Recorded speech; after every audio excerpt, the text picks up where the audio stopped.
J'ai accéléré le pas, mais il a aussi accéléré. Je n'étais plus très loin de chez moi, mais j'ai eu cette sensation bizarre qu'il voulait me rattraper. J'ai fini par retirer mes écouteurs pour mieux entendre autour de moi. Et là, il m'a interpellé d'un ton calme mais insistant. Il m'a demandé si je savais où se trouvait telle rue. J'ai répondu sans m'arrêter, essayant de garder une certaine distance, mais il n'a pas lâché. Il a commencé à me suivre, toujours en parlant de façon bizarre. Il posait des questions très précises sur mes trajets, ma routine, comme s'il savait déjà des choses sur moi. Chaque réponse que je donnais semblait le rendre plus déterminé. C'était comme s'il avait préparé cette rencontre. Je me suis mise à marcher plus vite, mais il est resté juste derrière. Je pouvais entendre ses pas sur le pavé.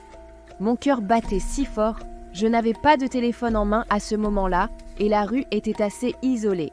J'ai fini par tourner dans une petite rue perpendiculaire, espérant le semer, mais il a aussi tourné dans la même rue.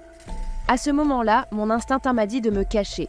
Je me suis précipitée dans un petit café qui était encore ouvert, en espérant qu'il ne me suivrait pas. Je suis entrée, haletante, et j'ai demandé de l'aide à la barista, qui m'a regardée sans trop comprendre. Je n'ai pas osé regarder par la fenêtre pour voir s'il était toujours là. J'ai pris une boisson pour me donner une raison de rester un peu plus longtemps, juste en attendant qu'il parte. Je ne l'ai jamais vu repartir. J'ai attendu un long moment avant de sortir, mais dès que j'ai franchi la porte, je n'ai vu personne. J'ai pris un taxi pour rentrer chez moi cette nuit-là, et je ne sais toujours pas comment il m'a retrouvée, ou même comment il savait exactement où j'allais. Mais depuis ce soir-là, je n'arrive plus à me débarrasser de cette peur, de cette sensation qu'il pourrait apparaître à nouveau, comme il l'a fait cette première fois. J'espère ne jamais le croiser à nouveau.